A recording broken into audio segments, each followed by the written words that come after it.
apresentar os convidados, né? Pela ordem aqui, a gente tem a Mariane Bandeira, que é presidente da Associação Brasileira de Farmácias Vivas, aqui do Brasil. Depois a gente vai ter a fala do Moisés, que vai estar representada hoje, né? Que é da Medicina Complementar do ES-Saúde Peru. E depois a Silvia Czermansky, aqui do Brasil, que vai falar um pouco sobre os desafios da implementação da política de plantas medicinais no Rio Grande do Sul. Então, queria passar já a palavra para a professora Mary, que vai começar. Fique à vontade, Mary. Você está com o microfone mutado. Precisa abrir seu microfone, Mary. Tá mudo. A gente não tá... Aí, agora sim. Perfeito.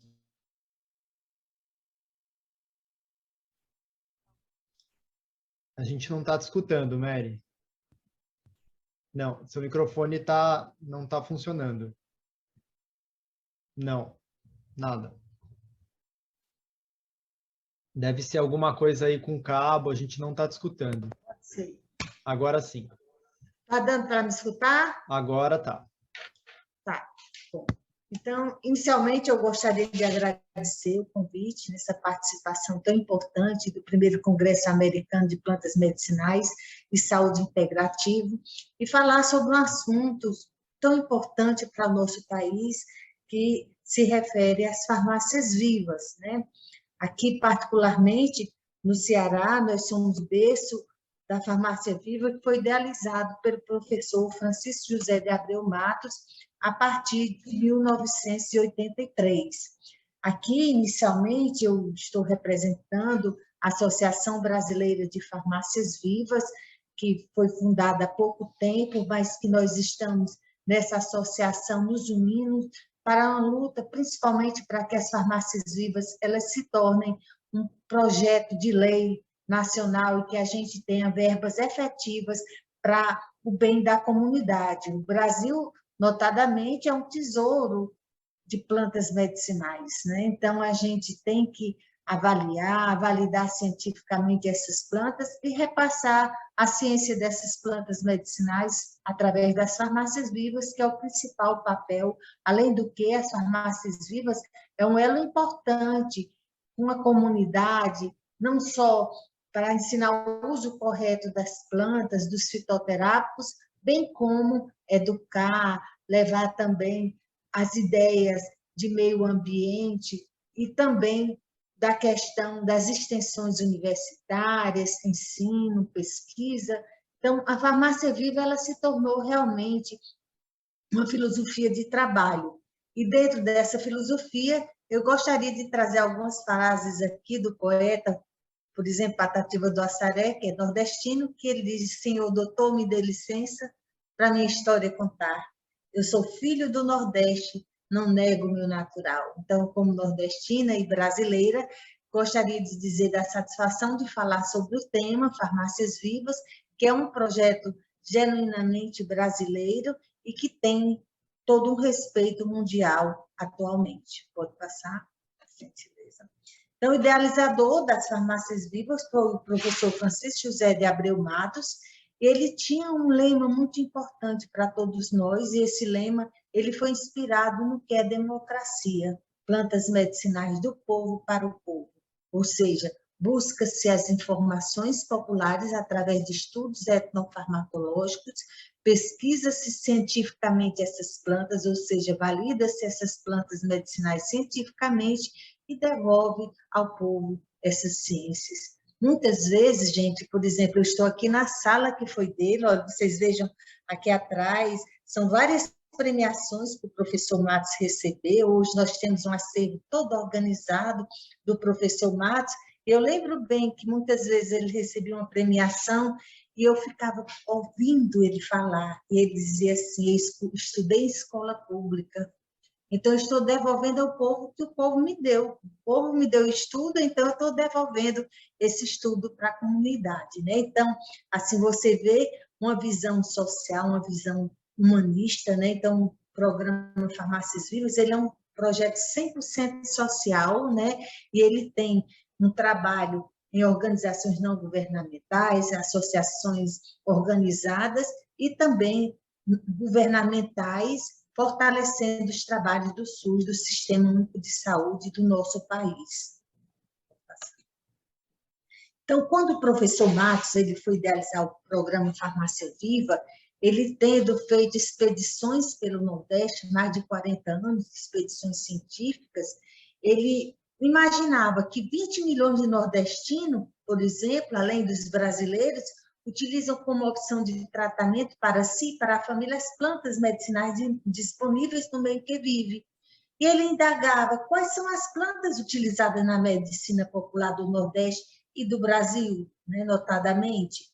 Como selecionar qual delas realmente existe atividade curativa atribuídas pelas pessoas e quais podem ser utilizadas sem risco à saúde ou à vida do usuário? Porque a gente sabe que a comunidade, de um modo geral, acha que é planta medicinal, é um produto natural, não faz mal, mas planta medicinal é medicamento quando usada corretamente.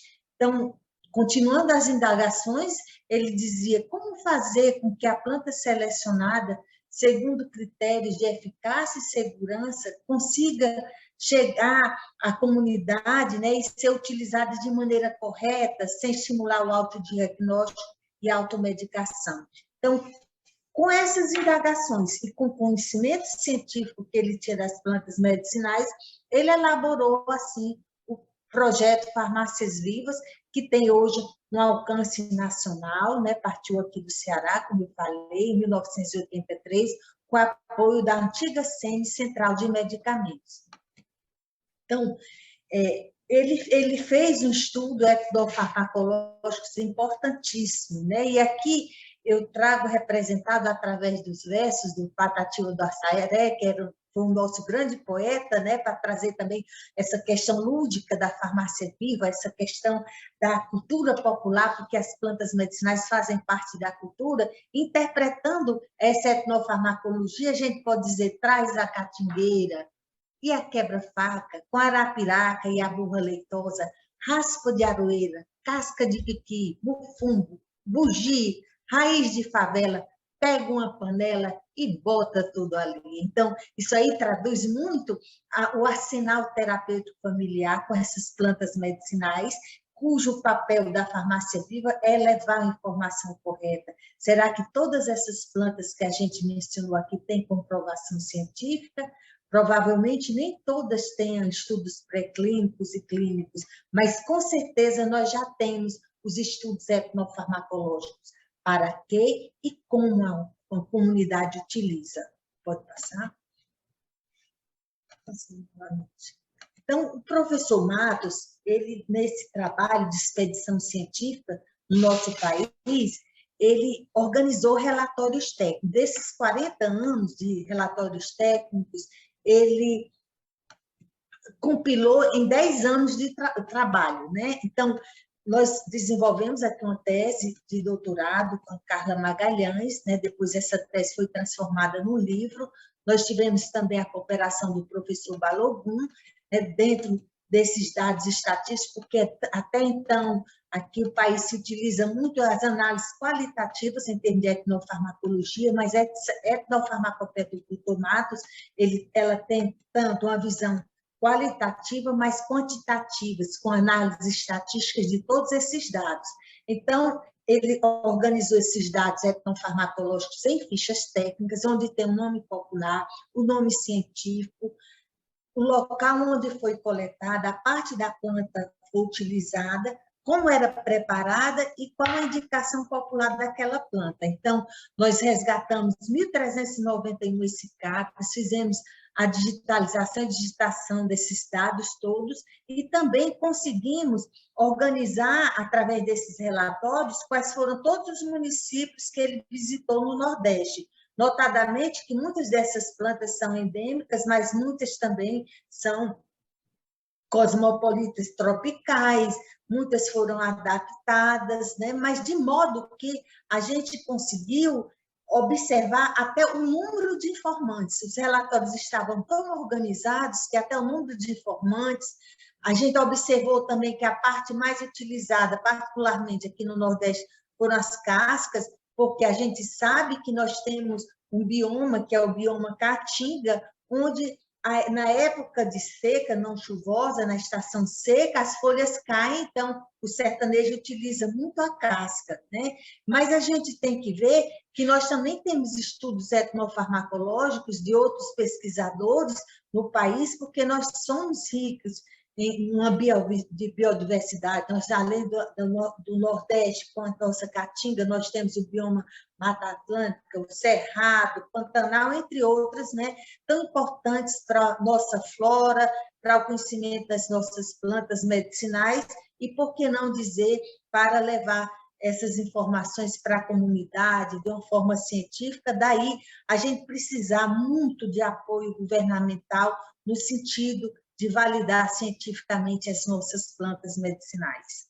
E aí, então, gente, é importante a gente saber que quando o professor Matos ele tentou dar essa ideia da farmácia viva, ele pensou para resolver o problema, propomos a utilização de uma metodologia que possa levar as comunidades meios para preparar e utilizar medicamentos preparados a partir de plantas disponíveis localmente, porque isso é muito importante, gente, a questão da regionalização. Por exemplo, aqui eu estou dando ênfase no Nordeste, porque foi onde o professor Matos trabalhou, mas a regionalização também é importantíssima, outros biomas são importantes. Então, assim, o Ministério da Saúde ele tem também que ter um olhar da regionalização, porque a gente sabe que existem lista de plantas medicinais importantes para o SUS, onde se deve obedecer essa regionalização. Muitas plantas que são adaptadas aqui no Nordeste, que são endêmicas, aqui não são endêmicas no Sudeste ou no Sul, né? Então, há essa necessidade de rever determinadas listas para se obedecer essa regionalização, tá? E aí, as plantas medicinais na farmácia viva, ela tem que ter uma garantia de eficácia, segurança e qualidade, ou seja, uma validação científica para levar essas informações corretas para a comunidade. E aqui, ele, na época que organizou o programa Farmácias Vivas, organizou um horto de plantas medicinais que nós temos como horto matriz. Esse horto ele tem 7.000 metros quadrados, ele funciona aqui ao lado dessa sala. Aqui na UFC, nós temos árvores, plantas encanteiradas, nós temos arbustos, trepadeiras, né? De modo que todas essas plantas elas têm uma certificação botânica, né? O número de cicatas registrados no herbário aqui da UFC, além do que dessas plantas nós selecionamos pelo Comitê Estadual de Fitoterapia 30 plantas que estão na nossa relação de plantas medicinais do Ceará. Mas nós também temos hoje, a nível nacional, os guias fitoterápicos, nós temos várias plantas também que foram incluídas na farmacopeia brasileira, muitas delas das farmácias vivas, também daqui do Nordeste, foram incluídas e que hoje é um aporte importante aos profissionais da saúde, além do que a gente observa que o próprio Ministério da Saúde, eles têm também grupos empenhados em organizar cursos a nível de Ministério da Saúde para os profissionais, de um modo geral, sobre a questão das plantas medicinais, a área da fitoterapia. Pode passar? Aqui no Ceará, nós temos institucionalizada a farmácia viva via Secretaria de Saúde do Estado, né? Como eu comentei, existe uma relação de plantas medicinais e na própria Secretaria do Estado tem um setor de fitoterapia e tem um horto que a gente diz oficial, que seria um horto filial do nosso horto matriz. Nós levamos essas plantas medicinais para esse horto para que, junto a essa unidade da Secretaria de Saúde do Estado, nós possamos instalar as unidades farmácias vivas nos municípios e estados que se integram conosco e que buscam, digamos assim, esse conhecimento, bebe um pouco dessa fonte. Só para rememorar, para a gente ter uma importância da farmácia viva dentro desse contexto nacional, A Farmácia Viva foi criada em 1983 pelo professor Matos, existiu uma lei estadual aqui no nosso Ceará em 1999, né? O professor Matos, ele dizia que seguiu as recomendações da Organização Mundial de Saúde para elaborar farmácias vivas, mas a gente sabe que com essas discussões científicas, ele antecedeu até mesmo a Organização Mundial de Saúde, já que ela recomendava que os países subdesenvolvidos em desenvolvimento pudessem conhecer suas plantas medicinais e validar cientificamente. Então, ele já tinha essa visão realmente. E, assim, a gente observa que vários grupos de pesquisas nacionais, profissionais, se reuniam em congresso e viam a necessidade de uma política nacional, daí surgiu a Política Nacional de Práticas Integrativas e Complementares, em 2006, integrada a ela a Política Nacional de Plantas Medicinais e Fitoterápicas, que também é um decreto de 2006. A nossa lei, ela foi transformada em decreto em 2009, a lei do Ceará, mas o interessante é que ressonou de uma forma muito positiva a nível de país e em 2010, o Ministério da Saúde reconhece as farmácias vivas a nível nacional e a sua importância no Sistema Único de Saúde. E logo após, em 2013, a Anvisa lança a RDC número 18, onde trata da preparação de fitoterápicos, as boas práticas e as exigências de qualidade desses fitoterápicos que seriam e serão dispensados no SUS, né?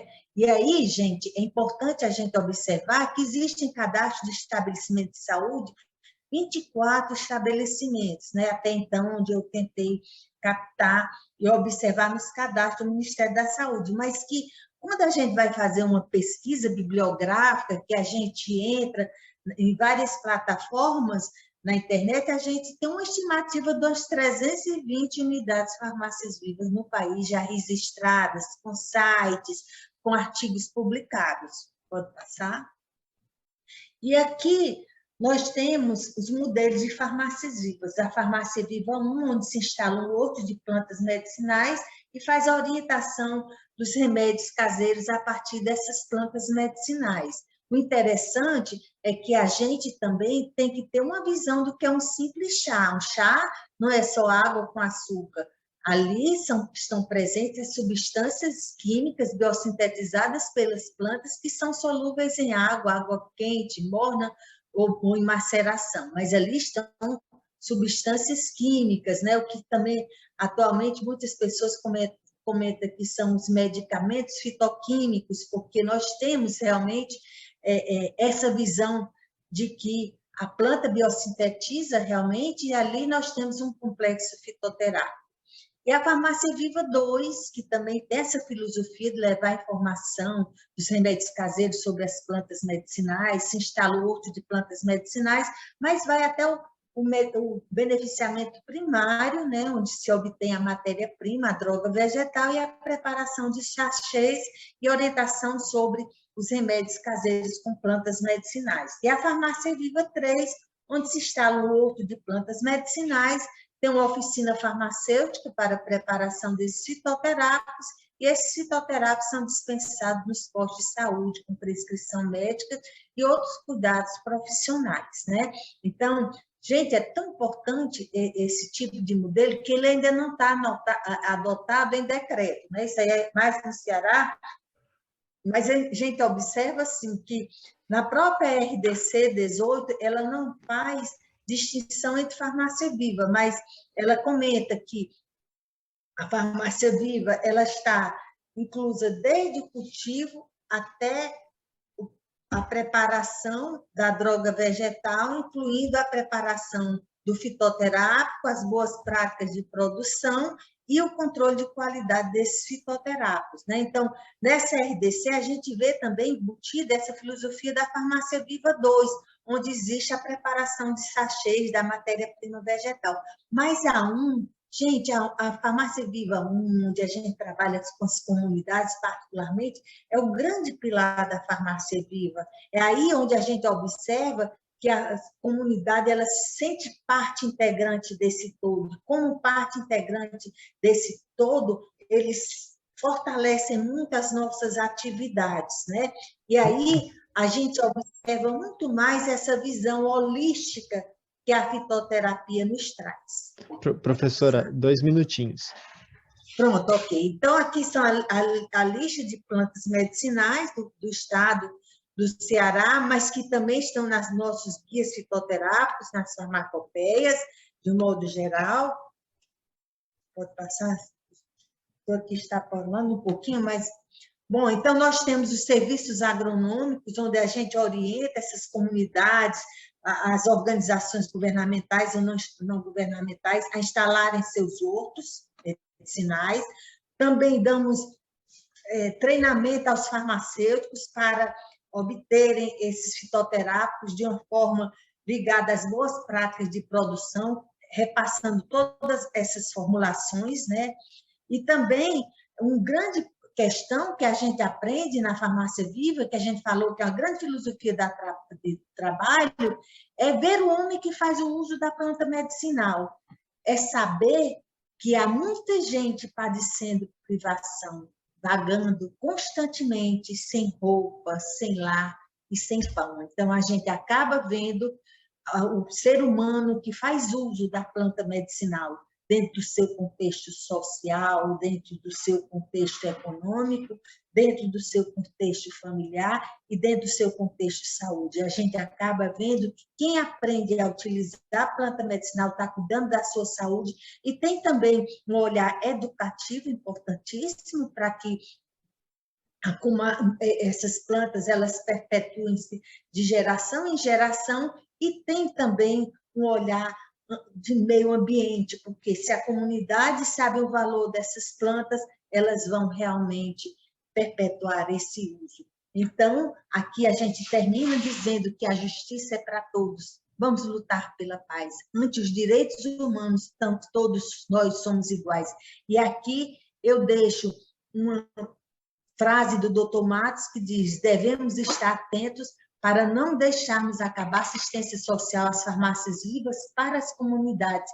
E aí a gente vê o quanto a gente precisa, dia a dia, fortalecermos o Sistema Único de Saúde. Muito obrigada, em nome da Associação Brasileira de Farmácias Vivas, nós estamos realmente unidos nessa luta e nessa causa tão importante para o povo brasileiro e para os nossos países pan-americanos. Muito obrigada pela oportunidade.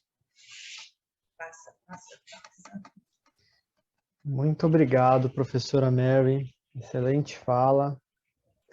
As farmácias vivas são realmente um grande instrumento de empoderamento, de resgate de saberes e de desconstrução de um modelo convencional, né, de saúde para a gente avançar numa possibilidade que é uma riqueza enorme que a gente tem de plantas medicinais no Brasil, né? Eu vou chamar a doutora Dana, que está no lugar do professor Moisés, né? Então, a doutora Dana, ela é química farmacêutica, ela tem mestrado em gestão de saúde e ela faz parte da equipe que iniciou as farmácias naturais lá no Peru. Então, por favor, doutora Dana, seja bem-vinda. Buenos días, soy Dana Saguamán, vengo en representación del doctor Moisés Mendocilla, quien me ha encargado de hacer esta presentación. Bien, vengo a compartirles la experiencia de las farmacias naturales en los sistemas de salud del Perú. Como saben, nosotros en Perú, pues somos un país pluricultural. Tenemos muchas etnias y además somos muy ricos en plantas medicinales, en plantas en general, en minerales y en los recursos naturales en general. Somos un país biodiverso.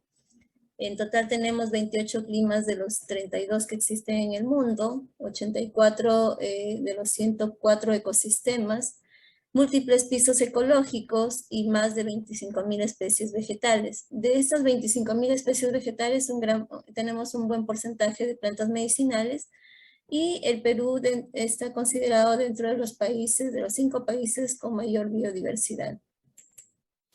Bien, en el Perú se practica la medicina tradicional en todo nuestro país, a lo largo de todo nuestro país, en todos nuestros departamentos, incluso en nuestra capital.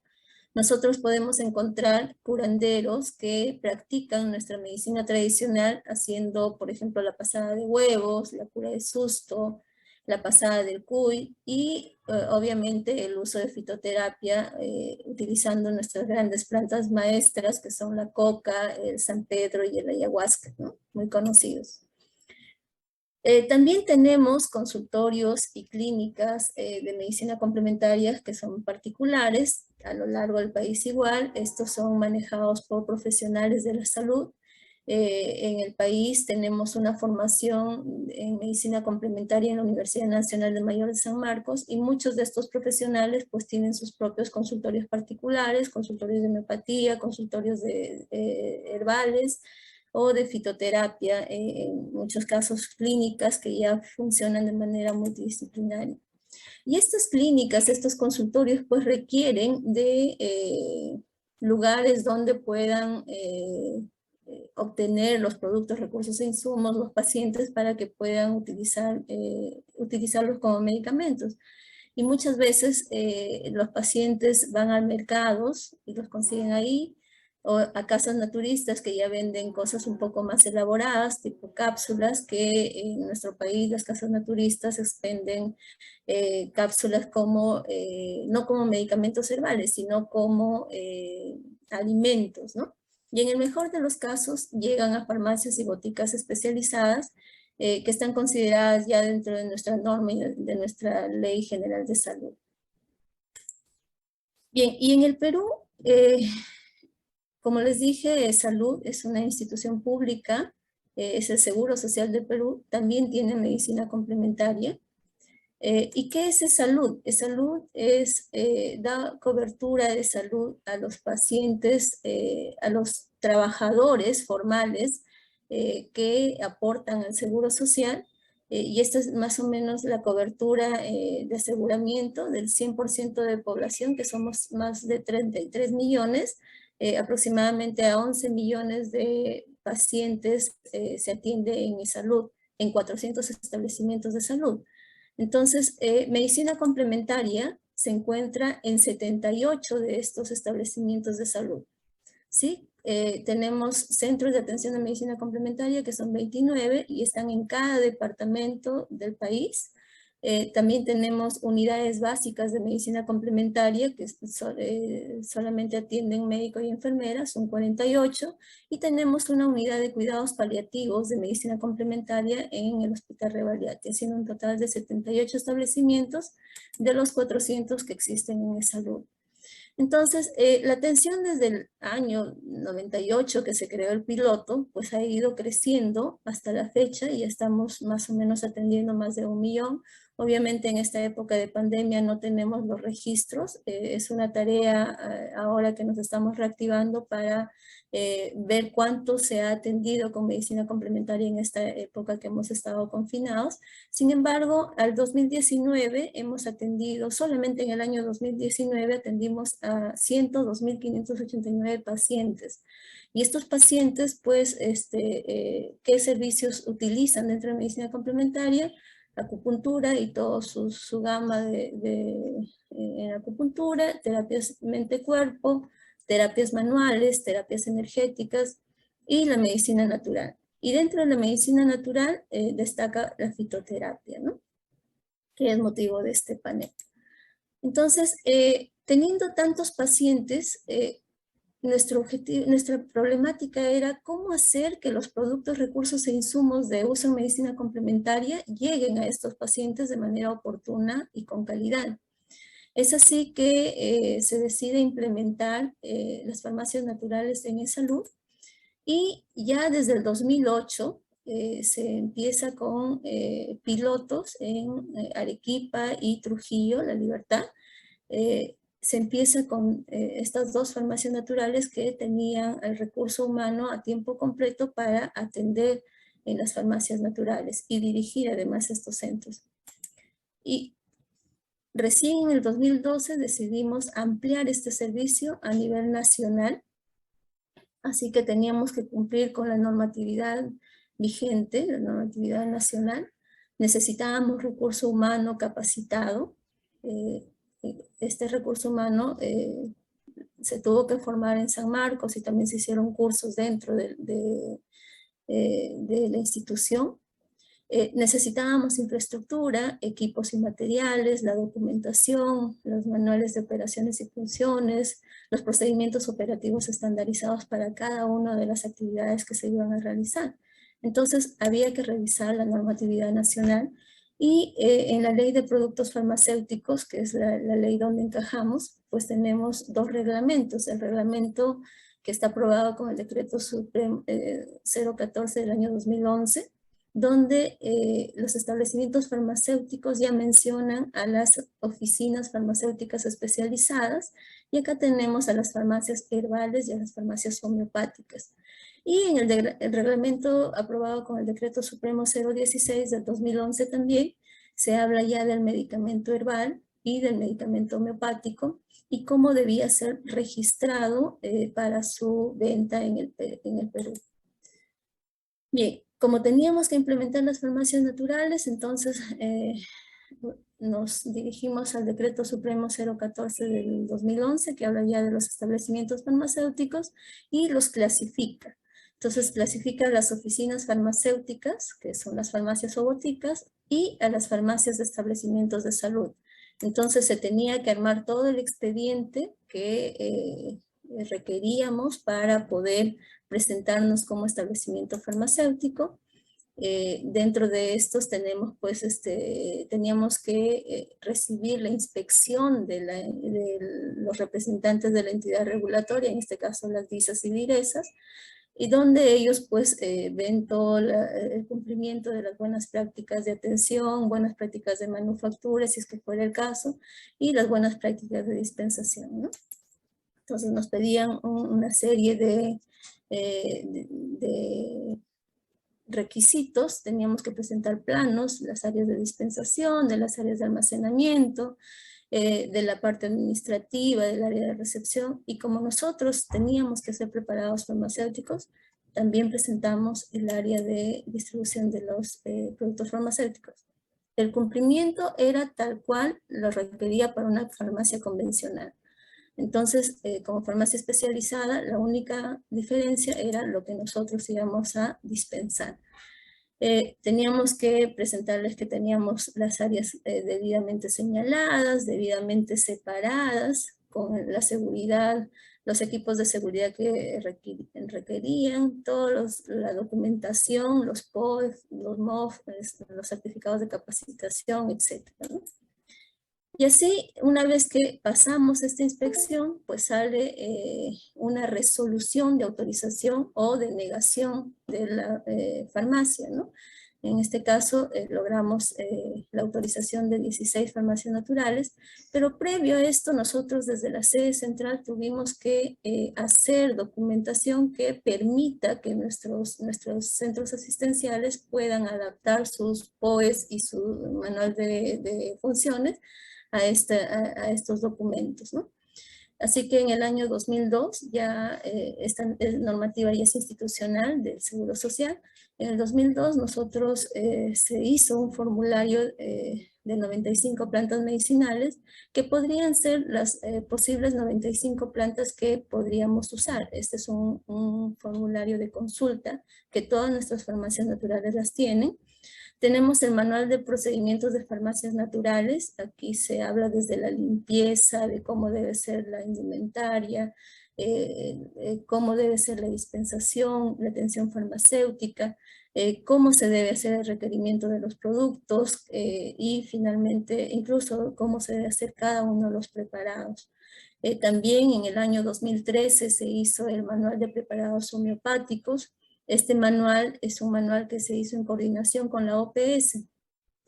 Tuvimos el apoyo de la OPS para la elaboración de este manual y se sacó el manual de preparados homeopáticos. Y en el 2016 hicimos la guía de preparados farmacéuticos, esto en coordinación con la Universidad Nacional de Trujillo.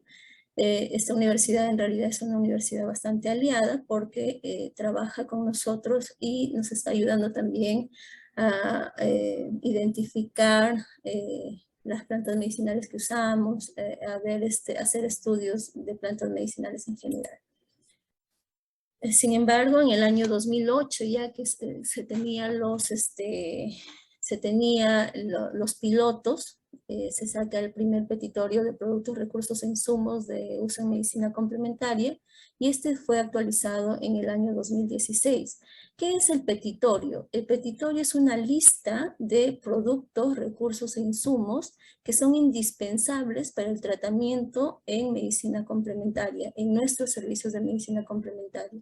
Entonces son los productos que nuestros profesionales, médicos, enfermeras, tecnólogos médicos, deberían de escoger y ver qué cosa usar en sus propios centros de atención de acuerdo a su necesidad. Entonces, este petitorio, se me fue. Este petitorio tiene material médico, tiene productos naturales de uso en salud, tiene recursos naturales como la arcilla, la sal de mar, tiene dispositivos médicos como las agujas de acupuntura, tiene medicamentos herbarios que ya tienen registro sanitario y tiene 27 plantas medicinales, las cuales se atienden de manera como recurso tal cual, y tiene un total de 213 insumos. ¿Qué cosa contienen estos insumos? En estos insumos están considerados toda la gama del kit de Bach, por ejemplo, o el kit de California, las tinturas homeopáticas. Tenemos también dentro de estos insumos los glóbulos homeopáticos, los frascos, etc., ¿no? Entonces, las plantas medicinales que consideradas están en esta lista y he resaltado las plantas que más se usan. Tenemos, por ejemplo, el Berberis vulgaris, que es el agracejo, y al igual que el Desmodium molliculum y la triquilla paraniquioides, que se usan como desintoxicantes, y estas plantas están, están como tratamiento básico de inicio para todos los pacientes o la mayoría de pacientes, y ya según la patología luego los médicos ven qué cosa darle según lo que el paciente haya ido y tenga que necesitar, ¿no? Por ejemplo, acá también se expende mucho la Eucaria tomentosa, que es la uña de gatos, es un desinflamante, y ustedes saben que dentro de nuestro tratamiento pues tenemos mucha artritis, artrosis, ¿no? Es una de las patologías más consideradas. Profesora, 5 minutos. Sí, ok. Bien, entonces los productos, recursos e insumos que usamos, ya los mencioné. Estas son algunas fotos de las farmacias naturales que tenemos en los diferentes departamentos de nuestro país, los equipos con los que cuentan. Ancash, por ejemplo, ahí con una foto de los preparados farmacéuticos que ha hecho, y Cusco con los percoladores que ellos tienen, ¿no? Bien, en todo este tiempo los preparados farmacéuticos que hemos estado registrando cada una de las actividades de los profesionales, solamente en el año 2019 se han hecho 144.762 preparados, y la mayor parte han sido fitoterápicos. También se ha hecho seguimiento a los pacientes en el impacto de consumo de medicamentos a través de encuestas en el 2019, teniendo un 80% o 79% de pacientes que disminuyeron en alguna medida su medicación convencional, que coincide con un estudio que se hizo en el año 2016, donde el 80% dijo o manifestó haber disminuido el consumo de sus medicamentos. También se hizo un estudio del patrón de consumo de medicamentos con los diagnósticos más frecuentes: problemas osteomusculares, mioarticulares, hipertensión y diabetes, ansiedad, estrés, depresión, cefaleas, migrañas, ¿no? Entonces, si podemos ver acá, en la disminución del total del consumo de medicamentos, vemos que las cefaleas y migrañas han tenido un 73.8% de haber dejado de usar totalmente su medicación con el uso de medicina complementaria, seguidos de la ansiedad, estrés y depresión, y de las enfermedades osteomioarticulares. Y en los pacientes que no redujeron el consumo de medicamentos, observamos que no se ha tenido gran éxito con las hipertensiones y las diabetes, ¿no? Quizás porque son enfermedades que requieren mayor tiempo de trato. Y por último, acá les muestro una foto de los biohuertos que mencionó la doctora Marta Villar en la mañana. Tenemos biohuertos en cada uno de nuestros CAMEX, que son biohuertos demostrativos. Esta es la foto de una promotora, una paciente, que comparte su experiencia y el uso de las plantas medicinales en estos biohuertos. Y finalmente, en esta última temporada se hicieron prácticas de Tai Chi en el Hospital Rebagliati, un poco para sensibilizar a los profesionales de la salud en estas prácticas y también para motivarlos a hacer actividad física, ¿no? Muchas gracias. Muito obrigado, doutora Dana, pela ótima palestra. Eu gostaria de chamar nossa última palestrante, Silvia Szymanski. Não sei se eu falei certo. Não sei. Tranquilo, Szymanski, como eu digo. Eu tenho um também que é super complicado. Todo mundo erra o meu sobrenome. Seja bem-vinda, professora. Então. Muito obrigada, Caio. Um prazer estar aqui. Já vou compartilhar minha tela enquanto isso. Eu agradeço muito. Primeiro, boa tarde a todos nesse Dia Mundial da Saúde. É um prazer estar aqui, né? E esperando aqui que a gente possa contribuir com uma saúde cada vez melhor e, enfim. E agradeço o convite, né, especialmente ao Dr. Ricardo, pela oportunidade de estar compartilhando com vocês a experiência da política intersetorial de plantas medicinais do Rio Grande do Sul. Como nós estamos no Congresso Pan-Americano, eu espero que essa experiência seja relevante para outras instâncias, também de nível estaduais ou regionais para outros países, e é o que a gente, então, vai tentar compartilhar aqui. Eu não sei se eu estou conseguindo, Caio, compartilhar. Está aparecendo? Aqui não estou conseguindo. Tá aparecendo para a gente, não está em tela cheia. Ah, tá. Então, acho que estão. Já vou aqui. Ok. Ok? Melhorou? Isso, né? Então. Não está aparecendo a tela cheia. Acho que você vai ter que descompartilhar e compartilhar de novo. Ok. Então, vamos... O Zoom tem dado alguns...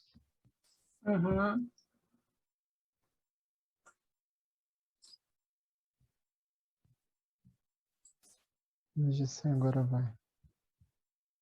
Que tal? Agora perfeito. Deu? Que bom. Então, as tecnologias falham, nós temos que falar muito mesmo em tradição, não é? Bem, bom, o Congresso está maravilhoso, eu espero mesmo estar à altura de tantos palestrantes, tantos que a gente tem aprendido durante esses dias, realmente está sendo maravilhoso, estão todos de parabéns, e eu agradeço mais uma vez a oportunidade. Então, cumprimento também a mesa, colega Dana, colega Mariane, colega de muitos anos também, de lutas aliás, muito anterior à minha contribuição, Mariane, né, com toda a sua experiência, professor Marcos, é realmente um prazer estar dividindo essa mesa.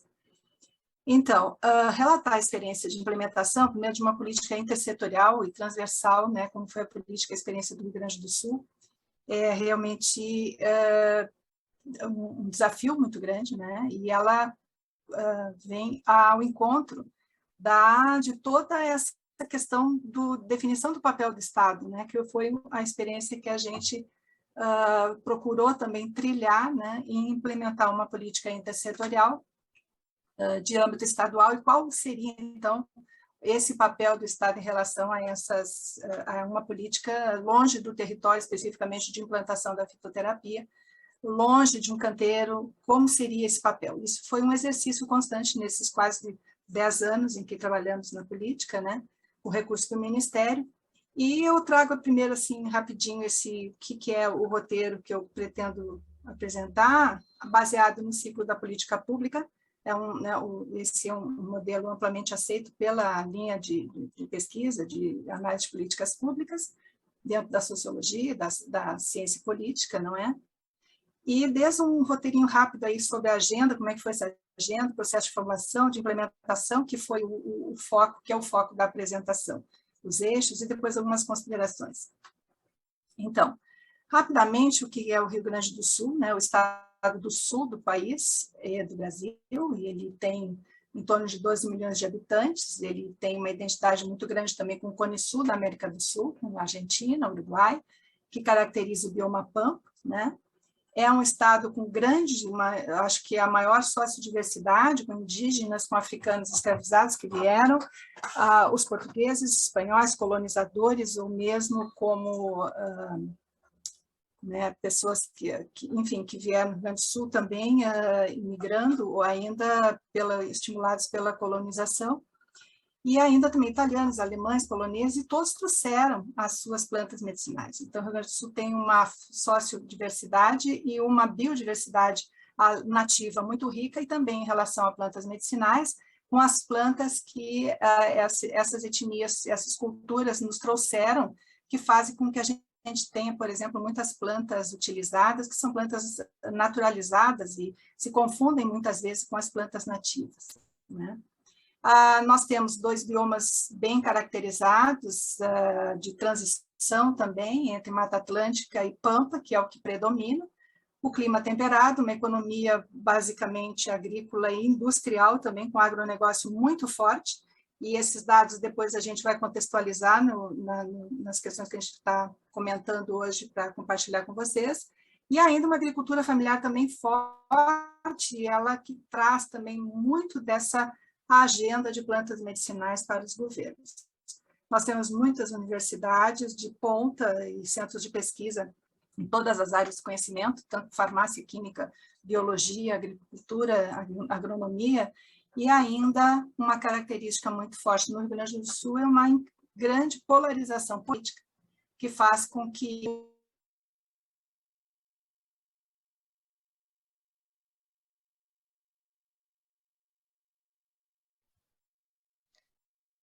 Professora, perdemos seu áudio.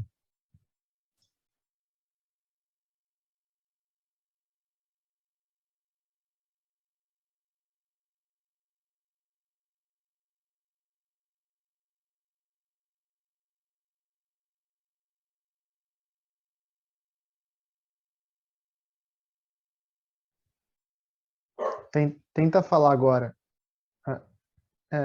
Não. A gente perdeu o áudio por algum motivo.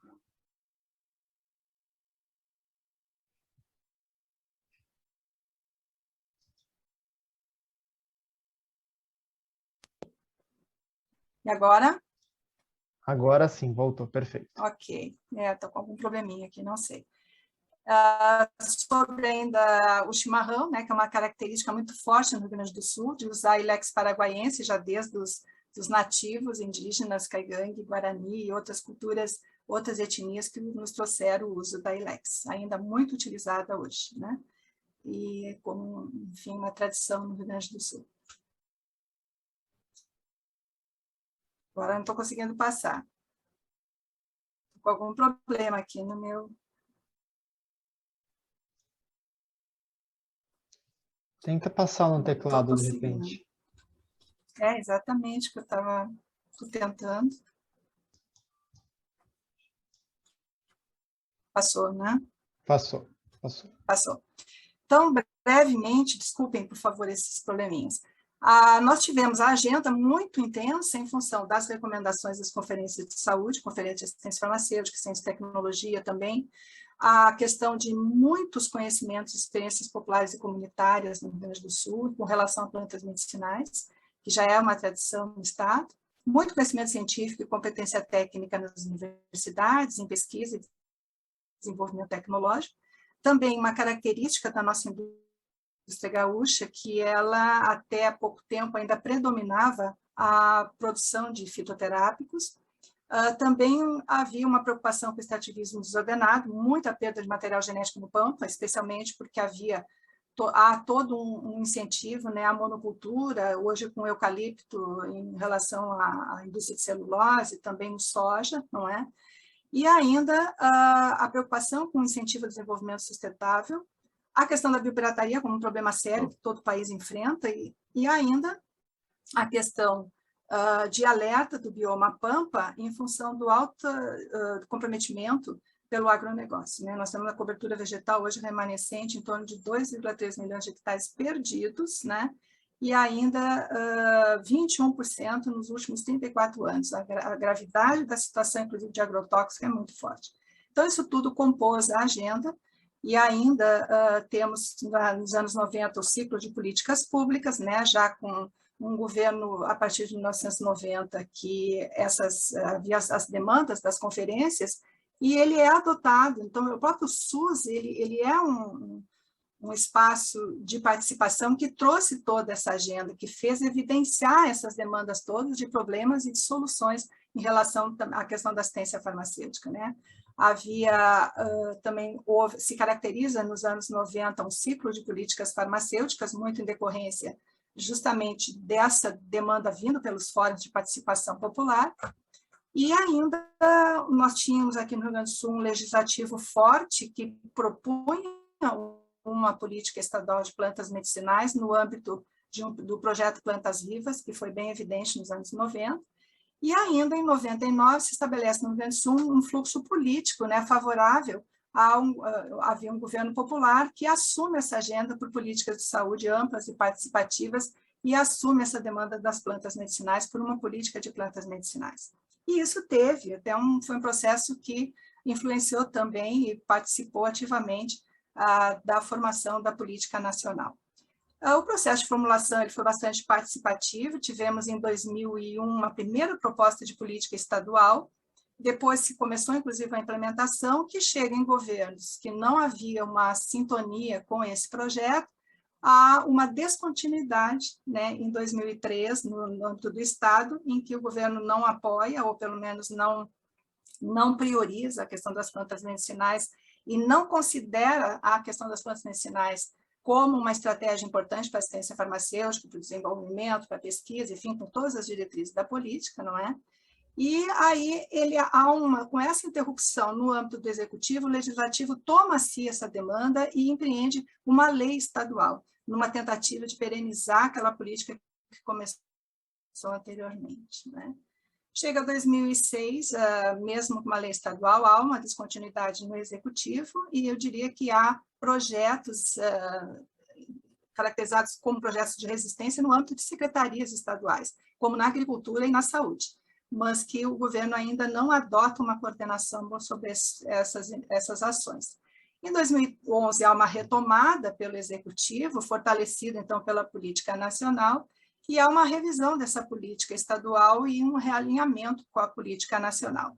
Aí, em 2012, nós temos os recursos da política nacional, através de um projeto do Programa de Arranjos Produtivos Locais, em que nós tivemos o desafio de implementar, então, essa política com os recursos nacionais. E aí, há, então, um momento de estruturação, processos administrativos, que a gente inicia em 2012, e com uma efetiva implementação ali mais tarde, e sendo que, a partir de 2015, é que nós temos realmente uma execução plena, principalmente em função da alocação dos recursos nacionais, né? Quer dizer, que o Estado se valeu desses recursos, implementou a sua própria política, e a política nacional, ela visualiza uma oportunidade importante no Rio Grande do Sul com a lei estadual e com a acumulação, afinal, de fatores importantes aqui no Estado. De 2020 a 2022, hoje o que nós temos? Nós temos uma inserção na assistência farmacêutica, embora com contingenciamento de recursos em função da pandemia, né? Isso é um problema que talvez todos estejamos enfrentando. Nós trabalhamos com eixos de implementação, nós entendemos que era importante, como o papel do Estado, em relação ao planejamento da implementação dessa política, de entender o papel do município, entender essa relação com o nacional, e trabalhar de forma que a gestão empreendesse ações estruturantes para se conseguir, então, implementar a política de plantas medicinais e fitoterápicas.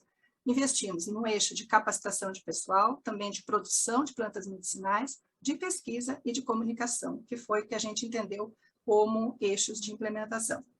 No planejamento, nós trabalhamos com a ótica do diagnóstico situacional, com a gestão a partir de um comitê gestor e, portanto, de uma forma de gestão participativa. A questão da inclusão das peças orçamentárias é fundamental para ter no Estado mesmo todo um arcabouço de forma nessas peças para poder garantir a implementação da política. E propusemos, nesse momento, teve a formulação da política estadual de práticas integrativas no Estado, uma política estadual que ela parte justamente da política de plantas medicinais, e ela é integrada na sua coordenação com a política de pesquisa de ciência, tecnologia, inovação e saúde. Esse dado foi bastante importante para que a gente conseguisse ter essa integração da questão da fitoterapia com a questão da ciência e tecnologia, e juntando, então, pesquisa e ainda a própria política intersetorial também de ciência e tecnologia. E com isso a gente articulava um pouco as universidades. Professora, 5 minutinhos. Uau, vou ter que correr. Bem, tivemos articulação com o Conselho Estadual de Saúde, com o programa estadual, e criamos uma ideia a partir de que a política estadual ela priorizava as plantas nativas. Está bem claro na nossa lei estadual, né? Tivemos ações no laboratório farmacêutico, que foi interrompido por extinção desse laboratório, também no Centro de Treinamento de Agricultores, no Jardim Botânico, a criação de uma rede de hortos para apoio à criação de farmácias vivas, que é ainda um projeto em andamento, né? Tivemos muitas capacitações, bolsistas, muitos cursos, especialmente a gente destaca a importância da capacitação de gestores, não é? Muitos eventos nos chamavam, quer dizer, começou a ter toda uma visibilidade importante para as plantas medicinais. Incluímos, inclusive, a temática no curso de saúde pública e na residência de saúde da Escola de Saúde Pública, né? Um encontro importante foi a gente reunir as mulheres cunhas-caraís das etnias Guarani, Mibiá e Caigangue,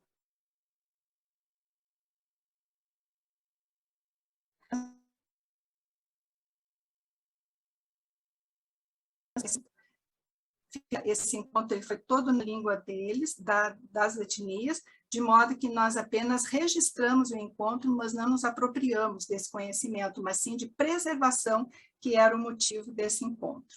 Foi bastante interessante e ele se continuar. Muitas publicações, acho que eu vou destacar aqui o registro das plantas mais utilizadas no estado, que resultou na relação de plantas medicinais do estado do Rio Grande do Sul, e que dá o material e as plantas da Replaner, que são as prioridades para projetos de pesquisa com recursos do SUS. Isso é uma coisa muito importante, porque nós não temos mais tempo para conversar.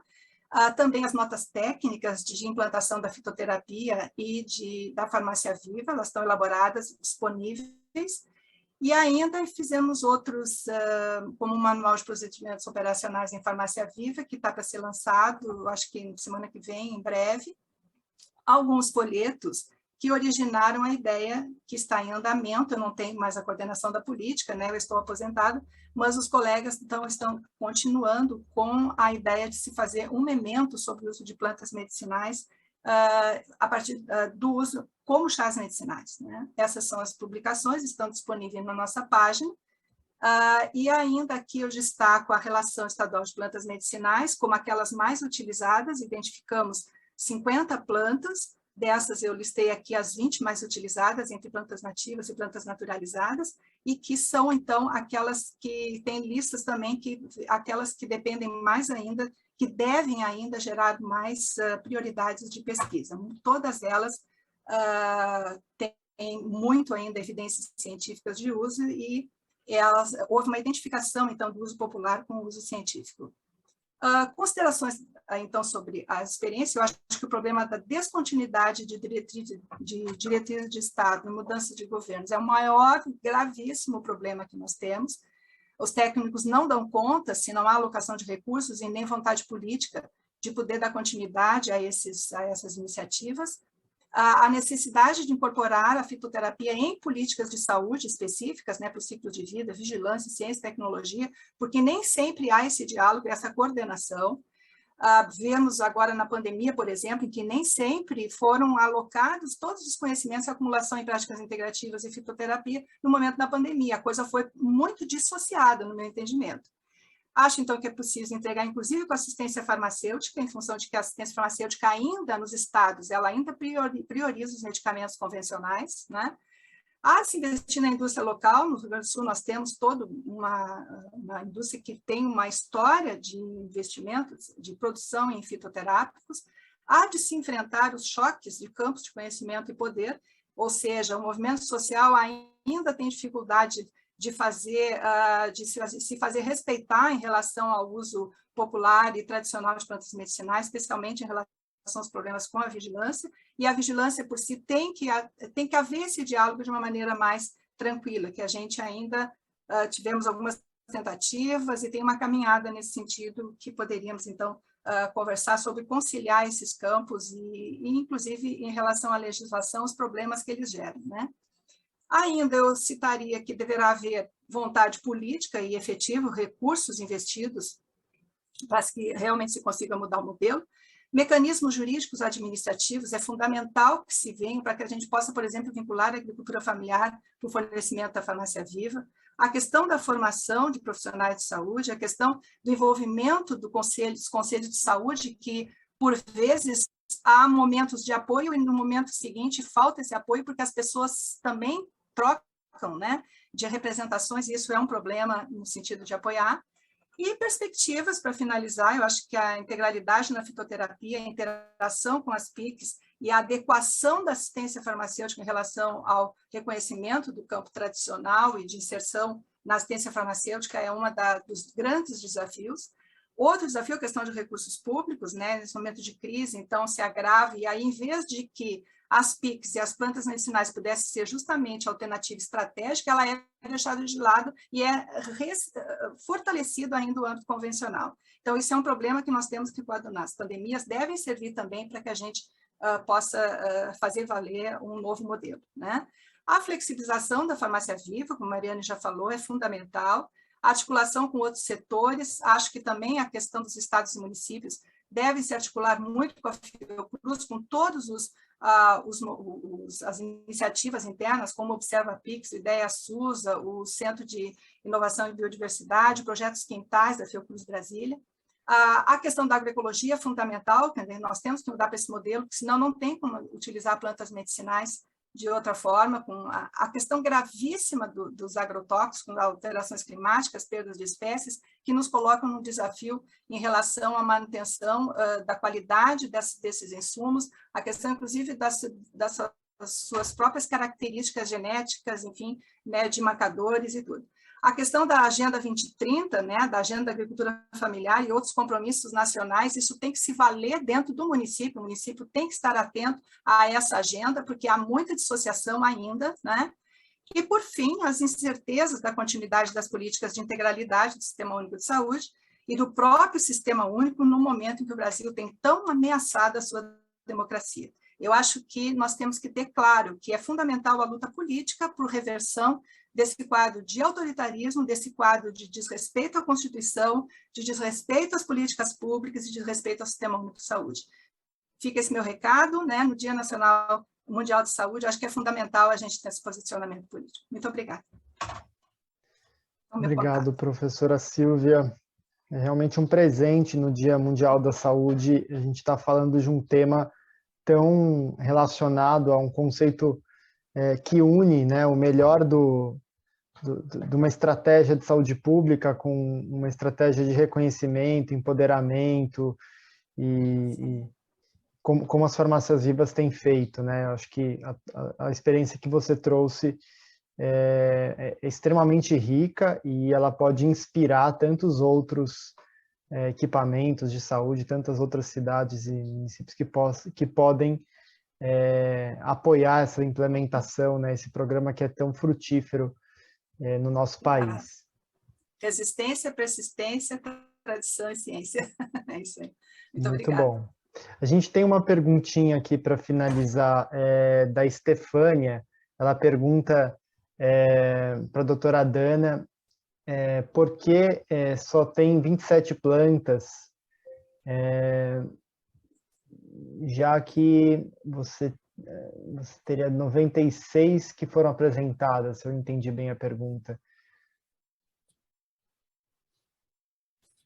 Sí, ella habla sobre las 95 plantas medicinales que se encuentran en el formulario y de esas solamente se escogieron 27. Primero fue por la accesibilidad a las plantas, la posibilidad de poder comprar grandes cantidades de plantas medicinales para entregar a nuestros pacientes. Y segundo, porque muchas de estas plantas del formulario son también alimentos. Por ejemplo, la selga, el jengibre, tenemos el ajo, la cebolla, que son productos que son parte de nuestra culinaria y son fáciles de acceder en los mercados para la alimentación. Entonces, estos productos ya lo usan las enfermeras, los médicos para hacer la trofoterapia. Entonces, en realidad no era necesario tenerlas dentro del petitorio que considera plantas medicinales que eran de más fácil acceso también, ¿no?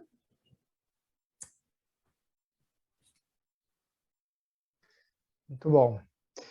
Bom, a gente já está com o nosso horário bem avançado. Eu queria agradecer muito esse painel, que é um grande presente. Agora, no turno da tarde, a gente tem as mesas de encerramento, né? A gente vai ter agora um painel sobre Covid, depois temos um painel muito importante, que é o painel dos anciãos, né? Que a gente vai ouvir um pouquinho os grandes nomes, trazendo um pouco dessa perspectiva para o futuro da fitoterapia, e vamos encerrar o congresso com um movimento que é o movimento de criação de uma farmacopeia latino-americana de plantas, um trabalho que vai ser assim, muito frutífero, inclusive para fortalecer e expandir, né, essa lógica das farmácias vivas, do uso de plantas medicinais dentro da saúde pública. Eu acho que a gente tem muito a avançar e os países têm muito a trocar de informação, né, e de usos de plantas, porque nós somos todos de biomas, às vezes, muito semelhantes, né? Então, a gente está falando aqui com foco na Amazônia, muitos países têm Amazônia, tem plantas medicinais que podem ser cultivadas em conjunto, né? Então, essas experiências todas se conectam, né?